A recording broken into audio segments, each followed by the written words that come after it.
All right, so we were on this slide last time, GCM, Galois counter mode. And this is a message authentication scheme, right? MAC. And message authentication, like we said, is mostly the integrity check, that nobody has modified this. It's not the source authentication, just the message authentication. So there are two steps. First is that you use the Galois counter. You use the counter mode. You use the counter mode to get encrypted text. How you get encrypted text? You use counters one after another, just increment by 1, 1, 1, 1. So you have many counters. Each of them is encrypted with your key, either using AES or DES. And then whatever you get the output, you exclusive OR with your plain text. So this is the counter mode, right? And the last one may be a partial one. So you get a partial one, and that gives you the encrypted text. All right. Now you take that encrypted text and you put something in front of it, which actually this slide was not there in your previous handout, but I just added it a minute ago.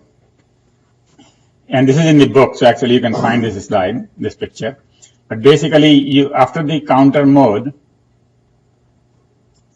you get the cipher text. This is those Y1, Y2s, and so on and so forth.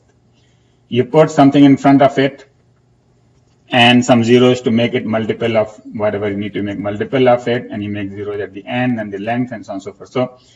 So basically this becomes the thing that you're going to send and you're going to hash. So before sending it, now you make it into blocks and then you hash. All right. And then you get a tag. So now you put the tag at the end, right? So this is the thing you're doing. So Z1s are, the Z's are those blocks that you get after encryption. So this whole thing is broken into blocks, Z1, Z2, Z3, Z4 through Gn. And now you're going to hash them. And the way you hash them, that you take this and you use a multiplicative hash. This .h is a multiplicative hash, which means that you multiply in Galois field 2 raised to 128. Galois field 2 raised to 128, and whatever comes out,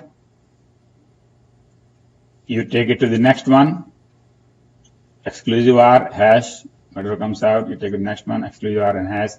At the end, what you get is what you send. So you don't send these intermediate points, you just send the final thing. Okay. So there is a lot of multiplication here. And I thought we had pointed out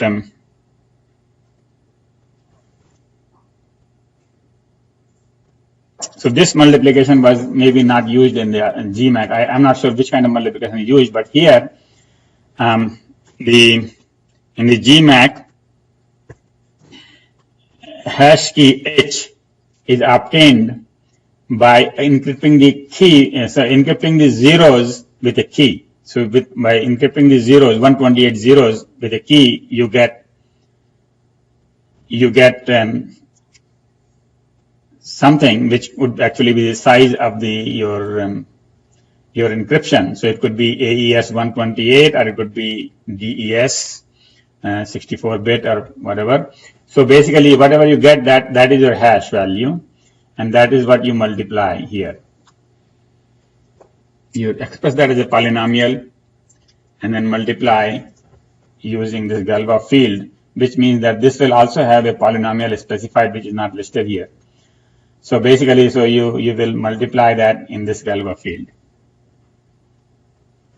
and that will give you the tag. Any questions about this GCM? So, I mean, it's easy to remember. Basically, it has a Galois multiplication, Galois field multiplication, and the counter mode encryption. Okay. All right. Now, the last part of this chapter is about how to use max and the hash for pseudo random number generation. I think we have done it so many times that I don't have to explain that every of these things result in a random quantity. The encryption results in a random quantity. Hashes result in a random quantity. The max result in a random quantity. And therefore, if you're looking for a random quantity, you can just use any of these, right? So you take a seed value and you take an algorithm, either encryption algorithm or hash function or a max function, you feed it to that. What you get is a random number, then you feed it again, and then you feed it again, and you can keep getting random numbers. Using hash function, you take a value v, and you get a number output with some kind of hash function. Then you increment that by 1, and then you get more random output. Increment by 1 more, you get more random output, and so on and so forth.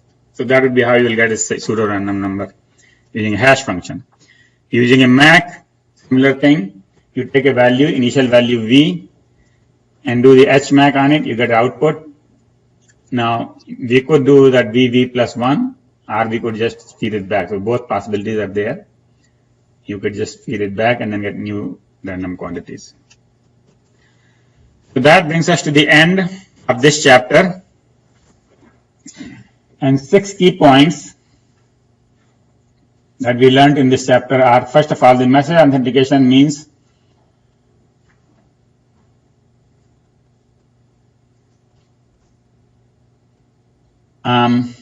so one has to clarify. Message authentication means message integrity and source authentication. Now, I want to clarify this thing because it doesn't mean that I can point it to the source. If I really want to take the code and say that you sent it, then I will need public key. But that's not what we're talking about. Here, talking about source authentication, we're talking about that the source has the secret key.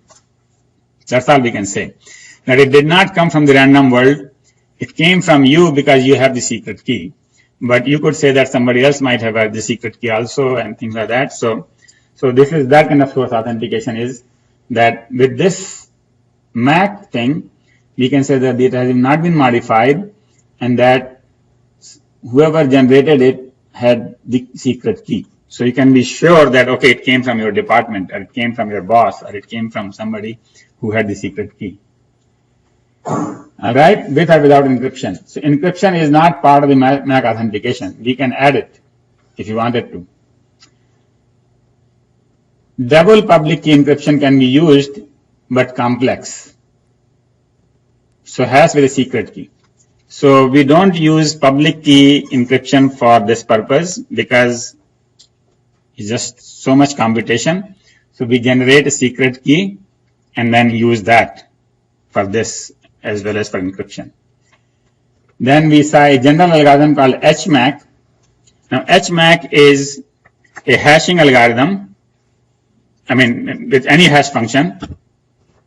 And so it doesn't specify which hash you should use, whether MD5 or anything else. So it is a general algorithm which says that you put the hash module here and do all that, and then you have put the hash module twice. Actually, you use the same hash module twice, and you get HMAC. Then data authentication algorithm DAA was announced for standardized for this purpose for MAC authentication. However, it was found insecure, and so then they made 2 enhancements. One is called CCM, which was the counter mode. Another one is GCM, which is the counter mode in the Galois field. And so we saw those 2. GCM we just saw today again. And then we can use hashes and the max for pseudo number generation. Okay. Any question? Okay. Then there is homework 12, which is very trivial homework. There are 4 general approaches in the authentication. H, then E. H is hash, then encrypt. MAC, then encrypt. Encrypt, then MAC, and encrypt, then MAC. So which approach is used in GCM and CCM? Okay. I think if I say any more, the answer would be there. So this is just basically very trivial question.